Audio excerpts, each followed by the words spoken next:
Hallelujah. Praise the Lord, praise the Lord. చిన్న ప్రార్థన చేసుకుని దేవుడు అనుగ్రహించినటువంటి వాక్యాన్ని ధ్యానిద్దాము. సర్వోన్నతుడా, సర్వశక్తిమంతుడా, వాక్యమయ్యున్న దేవా, పరిశుద్ధాత్మ దేవా, సంఘముల మధ్య సంచరించు ప్రభువా, నువ్వు అనుగ్రహించినటువంటి వాక్యాన్ని ధ్యానించబోవచ్చుండగా మహదేవా ఈ సంఘముతో ఉండమని, మరి విశేషంగా ఈ పని వారితో నువ్వే ఉండి నా ద్వారా మా అందరితో నువ్వే మాట్లాడి శ్రేష్టమైన ఆత్మీయ ఆహారం అనుగ్రహించి మా జీవితాలను నూతన పరచమని, ఫలింపచేయమని నా దేవుడు, నా ప్రభువు, నజరేయుడైన యేసుక్రీస్తు వారి అతి పరిశుద్ధ నామమున బ్రతిమాలి వేడుకొనుచున్నాను పరమ తండ్రి, ఆమేన్. సో కొన్ని గంటలలో కొన్ని గంటలు కూడా లేవు అనుకుంటాను, మేబీ గంటన్నర. 2023 సంవత్సరము చరిత్రలో భాగం కాబోతుంది. 2023 సంవత్సరము చరిత్రలో భాగం కాబోతుంది. చరిత్ర ఎక్కువగా సంవత్సరాల సంఖ్యతో తెలుపబడుతుంది. చరిత్ర రాసేవాళ్ళు సామాన్యంగా సంవత్సరాల, ఏ సంవత్సరంలో ఏ సంఘటన జరిగింది అనేది చరిత్రలో వ్రాయబడుతుంది. మనం ఏ సంఘటన చెప్పాలనుకున్నాని ఫలాని సంవత్సరంలో ఫలాని సంఘటన జరిగిందని మనము చెప్తాము. ఉదాహరణకు మన దేశానికి స్వాతంత్రము ఏ సంవత్సరంలో వచ్చిందంటే 1947 సంవత్సరము. అలాగే ఫలాని సంవత్సరంలో నేను పుట్టాను, ఫలాని సంవత్సరంలో నేను 10వ తరగతి పాస్ అయ్యాను, ఫలాని సంవత్సరంలో నాకు ఉద్యోగం వచ్చింది, ఫలాని సంవత్సరంలో నాకు పెళ్ళి అయింది. ఈ విధంగా మనము ఆ చరిత్రలోకి మనము వెళ్ళి ఆ యొక్క సంవత్సరాన్ని మనము చెబుతూ ఉంటాము. కొన్ని గంటల తర్వాత మనము కూడా చెబుతాము పోయిన సంవత్సరంలో 2023 సంవత్సరంలో అలాగూ జరిగిందని చెప్పేస్తాము. 2023 కూడా చరిత్రలో ఒక భాగము అయిపోతుంది. ఈ 2023 సంవత్సరము చరిత్రలో కలిసిపోయే ముందు ఒక్కసారి మనము గత సంవత్సరాల్లో జరిగిన సంఘటనలు ఒకసారి మనం జ్ఞాపకం చేసుకుందాము. గడిచిన కాలమును మనం జ్ఞాపకము చేసుకుంటూ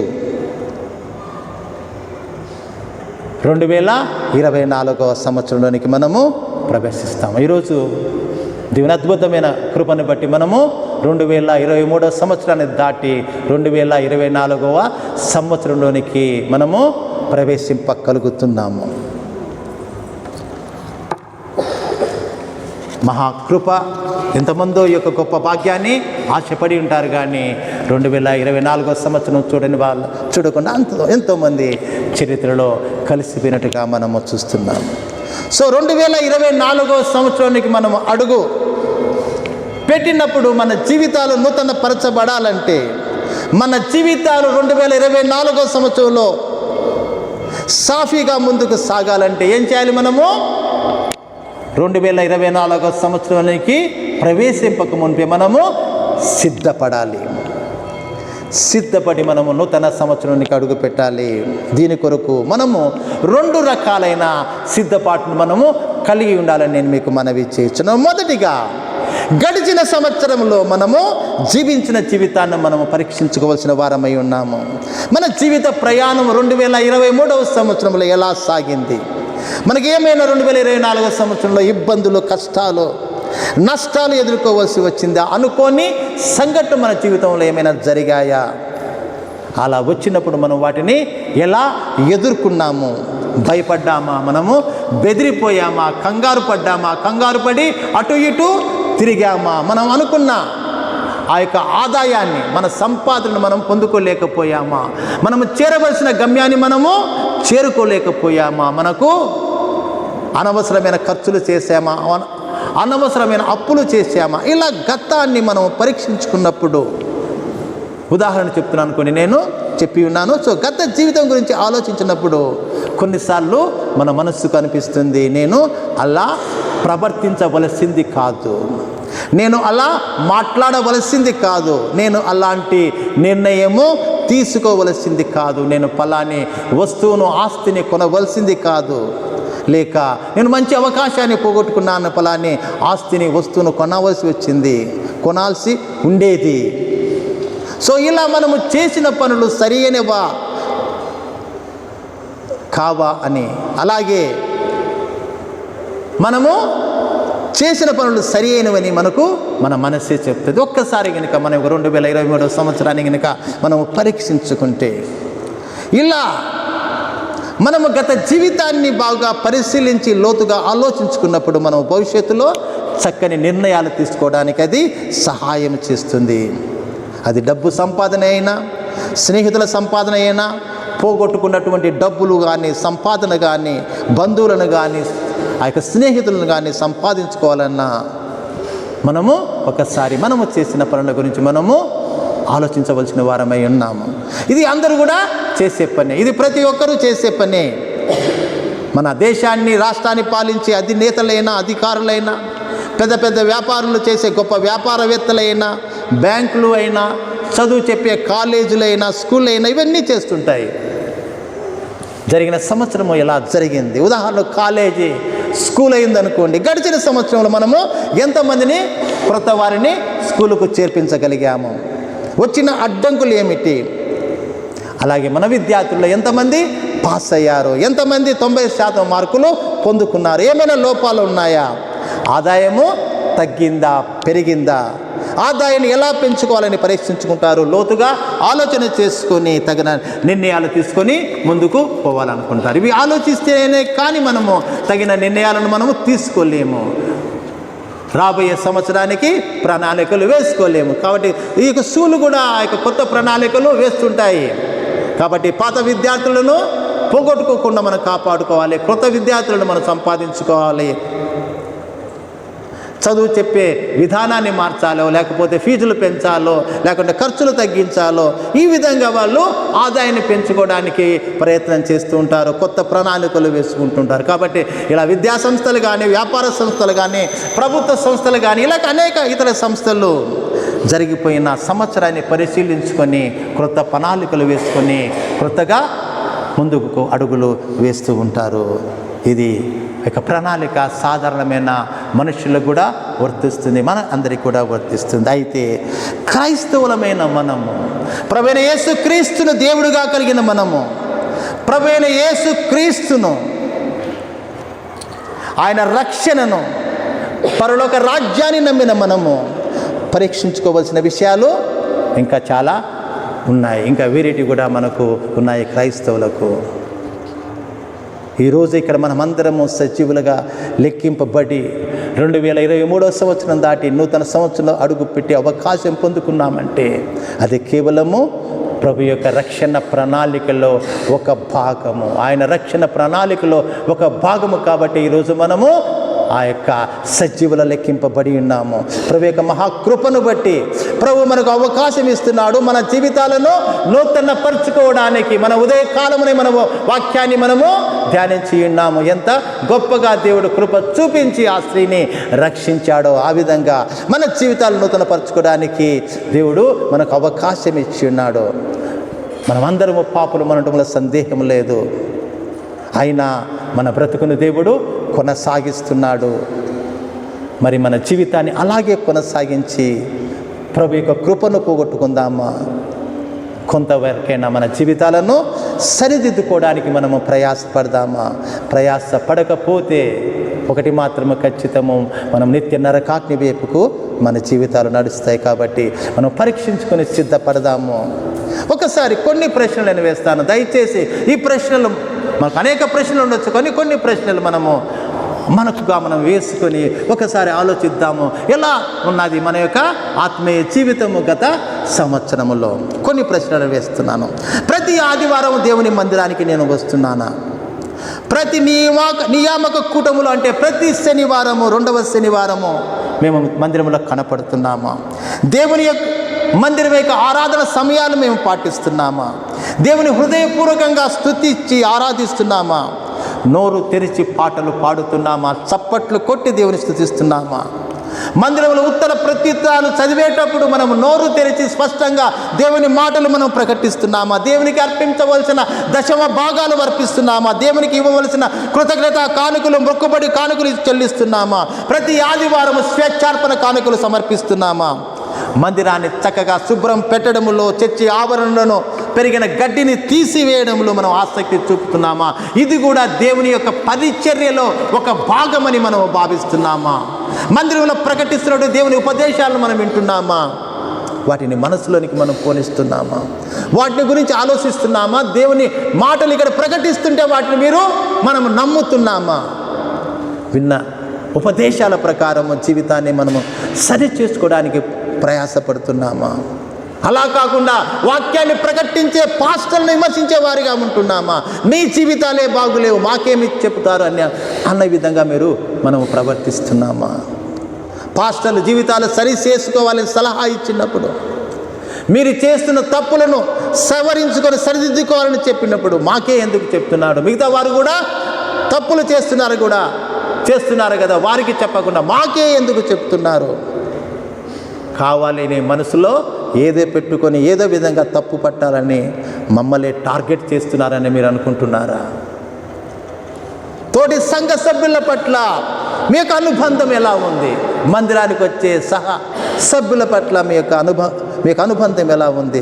సంఘ సహవాసాన్ని బలపరిచే వారిగా ఉంటున్నారా? లేక సంఘంలో ఒకరిపై ఒకరు చాడీలు చెప్పి సంఘ సహవాసాన్ని పాడు చేసేవారుగా ఉంటున్నారా? సంఘ సభ్యుల పట్ల ప్రేమ, సహనము కలిగి ప్రవర్తిస్తున్నారా? లేక ఎప్పుడూ ఏదో ఒక విమర్శ చేస్తూ అవమానకరంగా మాట్లాడుతూ తోటి సభ్యులను మందిరానికి దూరము అయ్యేటట్లు చేస్తున్నారా? అలాగే కుటుంబ ప్రార్థన ఉందా మీ జీవితాలలో? ఏకాంత ప్రార్థన ఉందా మీ జీవితాలలో? అనునిత్యము బైబిల్ చదువుతున్నారా? ఇలా మన భక్తి జీవితాన్ని పరీక్షించుకోవాల్సిన వారమై ఉన్నాము. 2024 సంవత్సరంలో కూడా మనం అదే నిబద్ధత లేని, అదే నిర్లక్ష్యమైన జీవితం కనుక జీవిస్తూ వస్తే కనుక ఏమి ఉపయోగమని ప్రభుపేట మనవి చేస్తున్నాను. ఏ చెట్టుకో, పుట్టకో, ఏ గోడకో, గుట్టకో కూడా వయసు వచ్చేస్తూ ఉంటుంది. ఈ మందిరానికి కూడా వయసు వచ్చేస్తుంది, ఆ ఇంటికి వచ్చేస్తుంది. అలాగే మనకు కూడా వయసు వచ్చేస్తుంది. దానివల్ల ఏమి ఉపయోగమని మీకు ప్రభుపేట మనవి చేయొచ్చు. మరొకసారి నేను ప్రభుపేట మనవి చేస్తున్నాను. ఒకసారి గత జీవితాన్ని మనం పరీక్షించుకోవాలి. అలాగే ఇంకొక మాట కూడా మనం జ్ఞాపకం పెట్టుకుందాము. స్వనీతి పరులుగా మనము జీవిస్తున్నామా? స్వనీతి పరులుగా మేము నీతిమంతులము, మేము పరిశుద్ధులము, ప్రక్కవాడు ఎదుటివాడు ఘోరమైన పాపులని మనం అనుకుంటున్నామా? అవమానపరుస్తున్నామా? హేళనపరుస్తున్నామా? పదే వారి తప్పులను, పాపాలను ఎత్తి చూపుతూ సంతోషించి ఆనందించే వారిగా ఉంటున్నామా? వాడు అంతే, ఆమె అంతే, వారి బ్రతుకులు అంతే అని అంటున్నామా? తీర్పు చెబుతున్నామా? వారిని మనమే నిత్య నరకాగ్నిలో పడవేస్తున్నామా? దేవుని స్థానాన్ని మనము తీసుకుంటున్నామా? పరీక్షించుకోవాలని ప్రభుపేట మనవి చేస్తున్నాను. ప్రభు ఏది చెప్తున్నాడు? నేను దీర్ఘశాంతుని, నేను కృపా సమృద్ధి గలవాన్ని, దయా దాక్షిణ పుణ్యుని కాబట్టి నేను మీ పట్ల ఓపిక కలిగి ప్రవర్తిస్తున్నాను. మిమ్మల్ని ప్రేమిస్తున్నాను కాబట్టి నేను మీ పాపాలను భరిస్తున్నాను. మిమ్మల్ని నూతన పరచడానికి నేను ప్రయాసపడుతున్నాను. కాబట్టి నా కృపకు పాత్రులైన మీరు ఏమాత్రము అర్హత లేకపోయినా ఇంకా సజీవులుగా లెక్కింపబడుతున్న మీరు మీతోటి మనుషుల పట్ల ఓపిక, దయ, జాలి కలిగి, ప్రేమ కలిగి ప్రవర్తించాలి. సహాయం చేయాలి. మనుషులకు సరిదిద్దుకోవడానికి సహాయం చేసిగా ఉండాలి. ఓపిక కలిగి నేర్పించేవారిగా ఉండాలి. చెయ్యి పట్టుకుని నడిపించేవారిగా ఉండాలి. ప్రభు అదే మన నుంచి కోరుతున్నాడు. హోషేయ గ్రంథం 6:6లో ప్రభు చెప్పే చక్కని మాట, నేను కనికరమునే కోరుచున్నాను కానీ బలిని కోరడం లేదు. ప్రభు చెప్పే మాట, నేను శిక్షను కోరుకోవడం లేదు, శిక్షించడం నా యొక్క స్వభావము కాదు. నా స్వభావము ప్రేమ స్వభావము, నా స్వభావము ఓపిక స్వభావం అని ప్రభు ఈరోజు మనతో మాట్లాడుతున్నాం. ఎలా ఉంటున్నాం మనము? సంఘ సభ్యుల పట్ల ఒకసారి పరిశీలించవలసిందిగా నేను మీకు మనవి చేస్తున్నాను. సో 2023 సంవత్సరం చరిత్రలో భాగము కాకముందే ఒక నిర్ణయం తీసుకుందాము. ప్రభువా నేను బలహీనుడును, ప్రభువా నేను బలహీనురాలను, శాస్త్ర పరిశీలన మాదిరి స్వనీతితో నింపబడ్డాను, భక్తి లేని జీవితం జీవించాను, కానీ భక్తి ముసుగు వేసుకుని నేను బ్రతుకుతున్నానయ్యా. 2024 సంవత్సరంలో నా జీవితం నూతనపరచబడాలి అయ్యా, నేను కొత్త బ్రతకాలని ఆశపడుతున్నాను, పాత సంగతులను విడిచిపెట్టాలనుకుంటున్నాను, నన్ను నడిపించు అని మనము ఈరోజు నిర్ణయం తీసుకొని మనము 2024 సంవత్సరంలో ప్రవేశింపవలసిన వారమై ఉన్నా అని చెప్పి నేను మీకు మనవి చేస్తున్నాను. పాత జీవితాన్ని పరీక్షించుకోవాలి, చేసిన తప్పులు సరిదిద్దుకోవాలి, ప్రభు దగ్గర ఒప్పుకొని నూతన జీవితానికి మనము నాంది పలకాలని నేను మనవి చేస్తున్నాను. అలాగే 2వ సంవత్సరంలో ప్రవేశించడానికి చేయవలసిన 2వ పని, మన జీవిత ప్రయాణాన్ని ప్రభువుకు అప్పగించాలి. 2024 సంవత్సరంలో మన జీవిత ప్రయాణాన్ని మనం ప్రభువుకి ఎందుకంటే 2024 సంవత్సరము ఎలా ఉంటుందో తెలుసా ఎవరికైనా? 2024 సంవత్సరం ఎలా ఉంటుందో ఎవరికి తెలియదు. 2019 జనవరి 1 తారీఖు నాడు మనకు తెలియదు 2019 సంవత్సరము కరోనా వైరస్తో పట్టబడుతుందని, ప్రపంచమంతా నలపబడుతుందని. అలాగే 2020 జనవరిలో మనకు తెలియదు 2019 కన్నా 2020 భయంకరంగా ఉంటుందని. 2019 కన్నా 2020లో మనము చాలా ఘోరమైన మరణాలను మనము చూసి ఉన్నాం ప్రపంచమంతటా కూడా. కాబట్టి ఈ భూమి మీద ఏ మనుష్యునికి తెలియదు 2024 సంవత్సరం ఎలా ఉంటుందో ఎవరికి తెలియదు. ఒకవేళ మనము ఉదాహరణగా మనం చూసినట్లయితే మనకు తెలియని ప్రదేశానికి కానీ ప్రాంతానికి కానీ మనం పోవాలనుకుంటే, ఉదాహరణకు హైదరాబాదు, లేకపోతే బెంగళూరు, ఢిల్లీనో, లేకపోతే టోకియోనో, అమెరికాలోంటి న్యూయార్క్ లాంటి యొక్క ప్రాంతాలకు మనం వెళ్ళాలనుకుంటే ఆ ప్రదేశంతో మనకు పరిచయం లేనప్పుడు మనము ఒంటరిగా వెళ్ళలేము. ఎందుకంటే ఆ సిటీలోని రోడ్ల గురించి కానీ, వీధుల గురించి కానీ, అక్కడ ఉన్నటువంటి ముఖ్యమైన ప్రదేశాల గురించి మనకు అవగాహన ఉండదు. ఎట్లా పోవాలో, ఎట్లా నడవాలో మనకు తెలియదు. కొన్నిసార్లు భాష కూడా మనకు అడ్డం వస్తుంది. అప్పుడు మనం ఏం చేస్తాము? ఎవరినైనా అడిగి తెలుసుకుంటాము ఎలా వెళ్ళాలి, లేకపోతే ఎవరినైనా ఆ ప్రాంతానికి పోయి వచ్చిన వారిని తోడుగా తీసుకొని వెళ్తాము. ఫలాని ప్రాంతానికి నన్ను నడిపించు అని చెప్పేసి అతని సహాయం తీసుకొని మనము వెళ్ళవచ్చు. సో కొత్త పట్టణాలకు కానీ, కొత్త ప్రాంతాలకు కానీ మనం ఎవరినైనా సహాయం తీసుకుని వెళ్ళవచ్చు. కానీ కొత్త సంవత్సరంలోకి మనము ఎలా ప్రవేశింపగలము, కొత్త సంవత్సరం ఎలా ఉంటుందో ఏ మనిషికి తెలియదు. అది ఇంతకు మునుపు లేనిది, ఎవరు చూడలేనిది.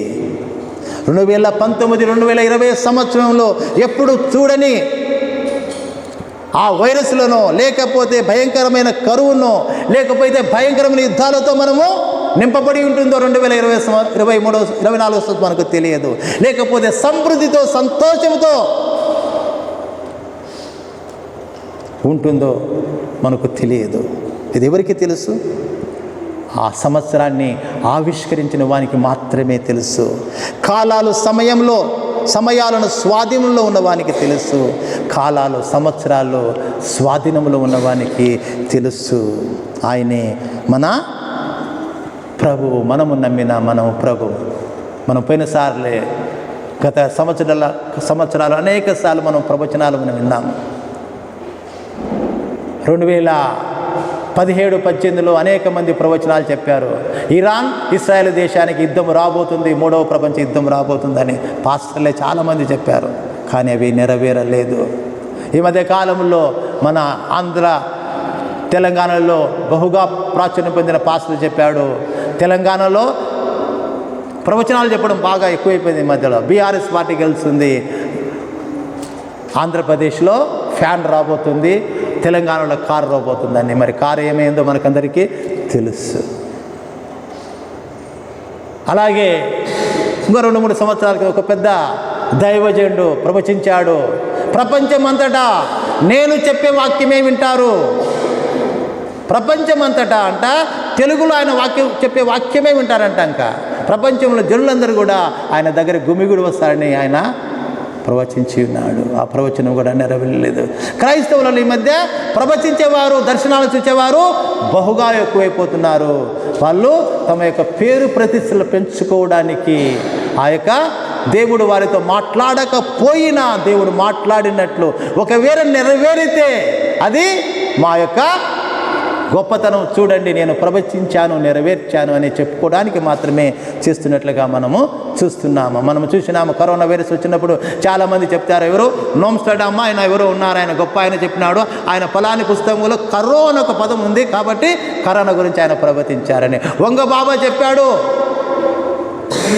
2023 సంవత్సరము అగ్నిగోళంతో బద్దలైపోతుందని ఆయన చెప్పాడు. ఆయన వంగబాబా అని చాలామంది ప్రచారం చేశారు. కాబట్టి ఇలాంటి ప్రవచనాలను నమ్మవద్దని నేను ప్రభుపేట నీకు మనవి చేయించున్నాను. ఎవరికి తెలియదు, కాలాలు సమయాలు ఆయన స్వాధీనంలో ఉన్నాయి. ఆయన ఒక్కొక్కటిగా ఆవిష్కరించుకుంటూ వస్తాడు.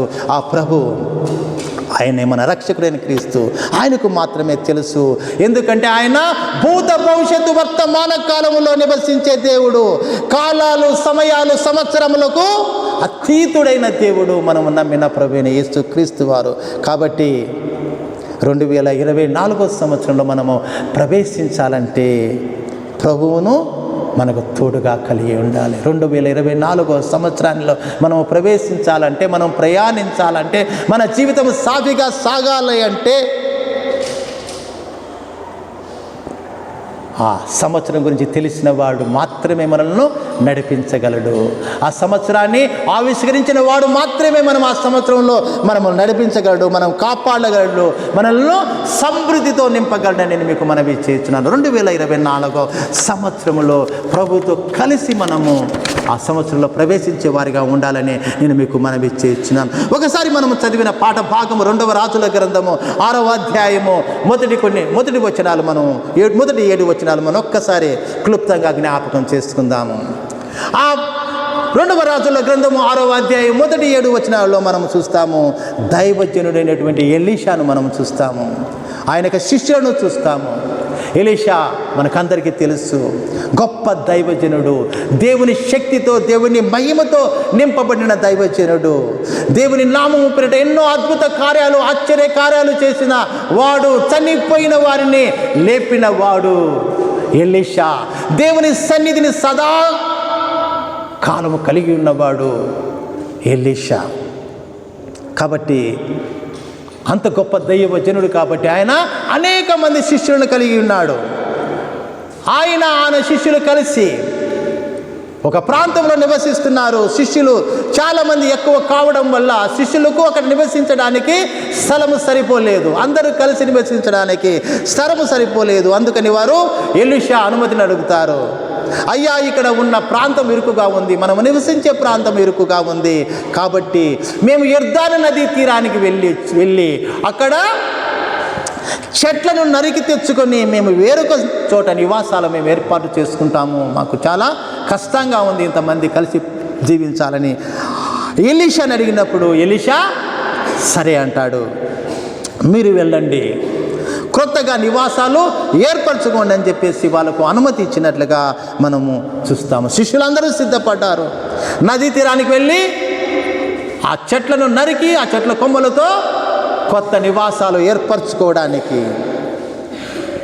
మనకి కనుక చూసినట్లయితే ఎలీషా దగ్గర అనేక మంది శిష్యులు ఉన్నప్పటికీ, బహుశా వందలలో ఆయన దగ్గర శిష్యులు ఉన్నప్పటికీ ఒక శిష్యుడు అడుగుతున్నాడు ఎలీషాను, అయ్యా మేము వెళ్తున్నాము, నువ్వు కూడా మా వెంట వస్తే బాగుంటుందని. ఒక శిష్యుడు అడుగుతున్నాడు, నువ్వు కూడా మా వెంట వస్తే బాగుంటుందని చెప్పేసి.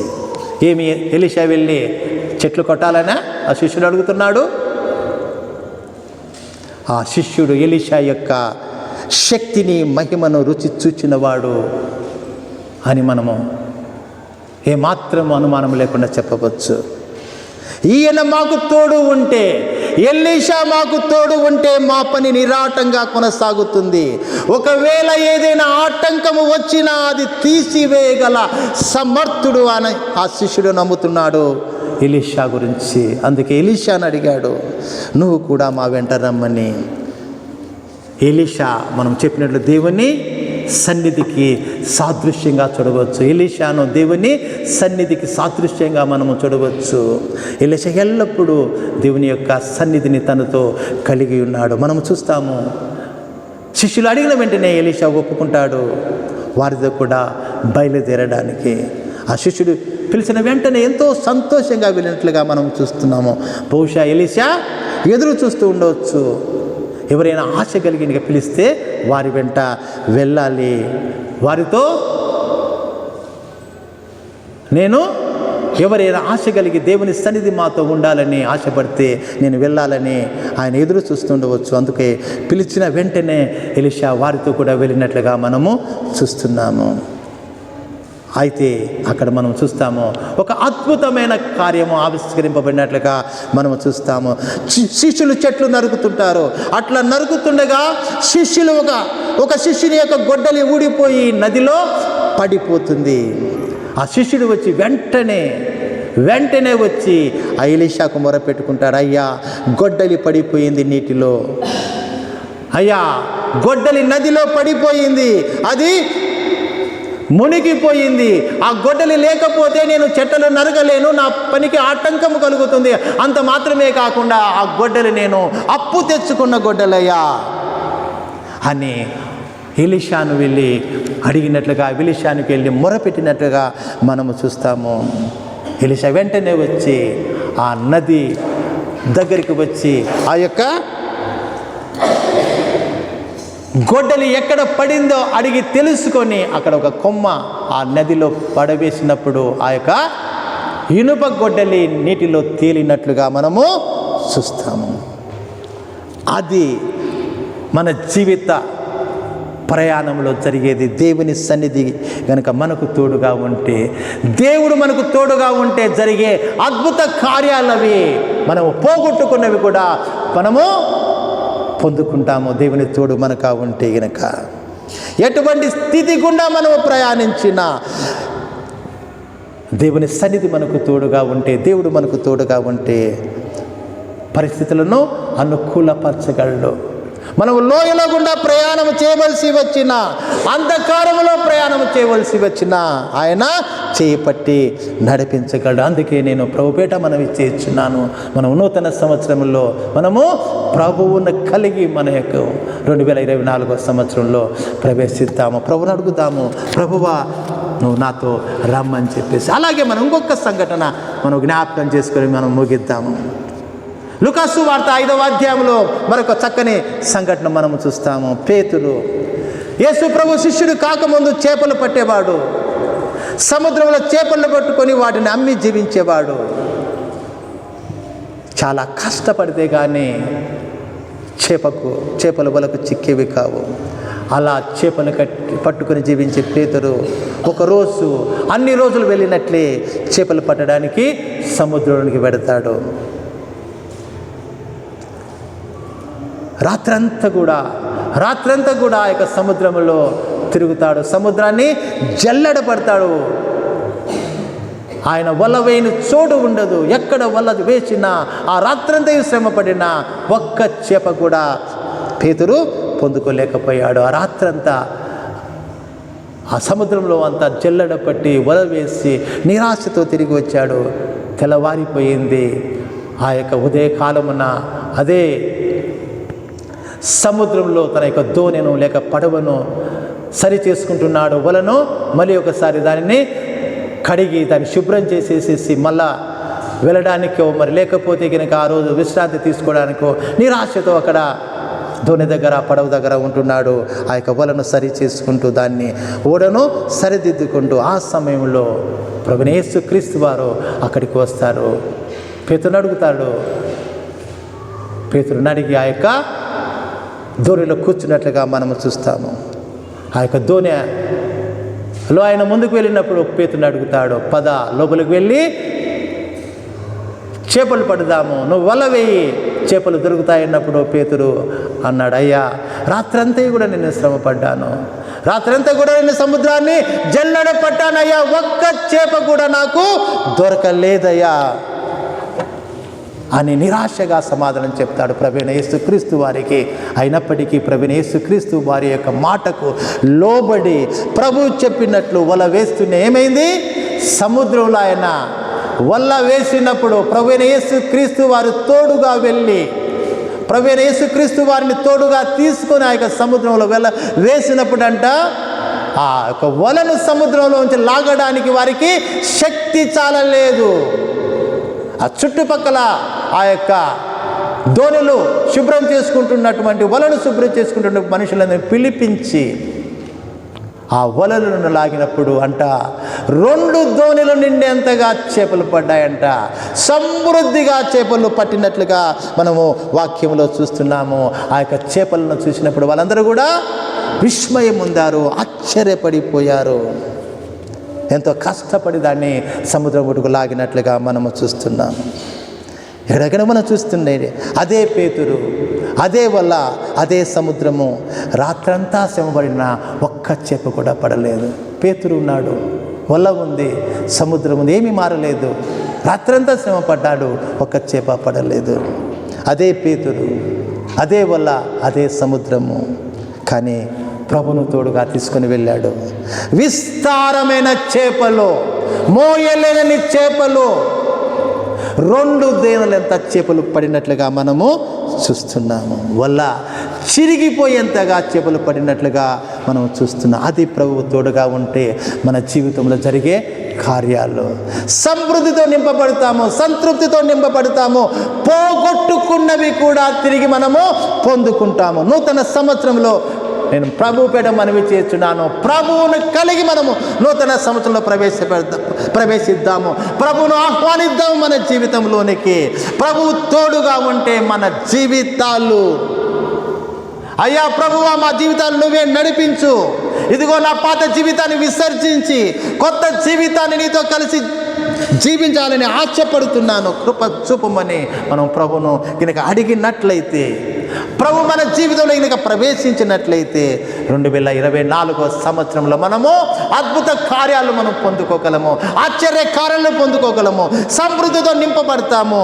గత కాలంలో పొందుకోలేనివి, గత కాలంలో పోగొట్టుకున్నవి కూడా మనము పొందుకుంటాము. ఎప్పుడు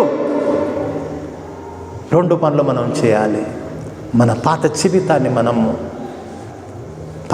జీవితాన్ని మనం పరిశీలించుకొని, పరీక్షించుకొని, సరిదిద్దుకునే నిర్ణయం తీసుకుని ముందుకు కొనసాగాలి, ప్రభువుని అడగాలి.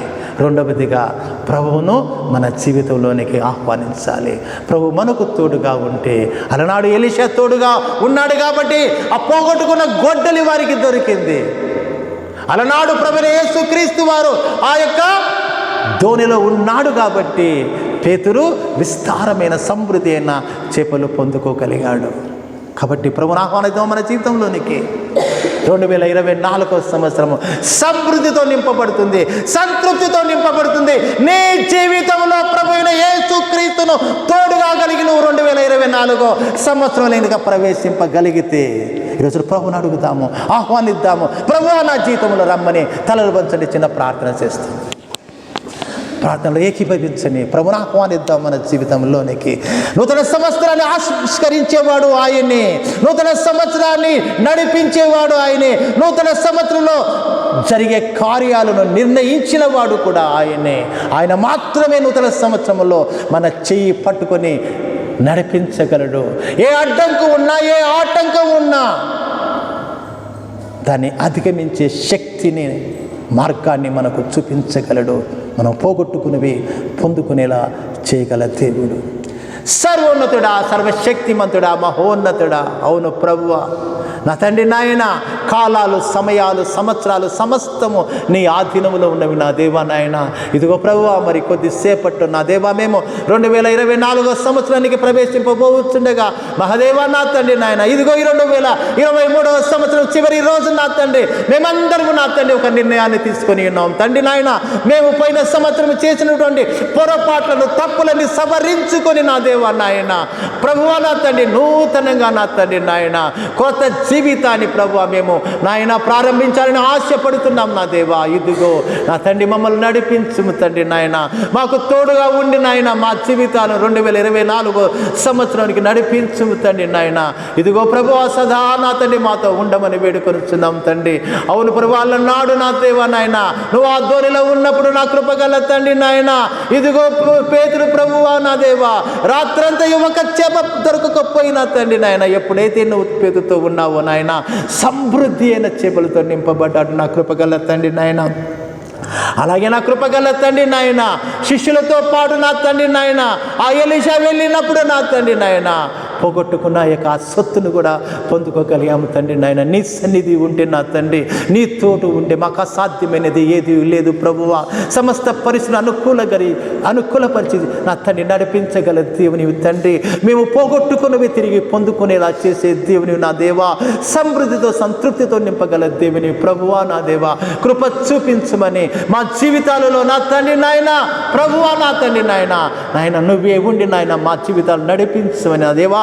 ఇదిగో 2024 సంవత్సరంలో నా తండ్రి నాయన, ఇదిగో నూతన ఆశీర్వాదాలను మా మీద కుమ్మరించమని, నీకు సాక్షులుగా నీకు మహిమకరంగా మేము వర్ధిల్లునట్టు నా తండ్రి నాయన అద్భుత కార్యాలు, ఆశ్చర్య కార్యాలతో మా జీవితాలు నింపుమని నా దేవుడు నా ప్రభువు నజరేయుడైన యేసుక్రీస్తు వారి అతి పరిశుద్ధ నామమున ప్రతిమాలి వేడుకొనుచున్నాను పరమ తండ్రి.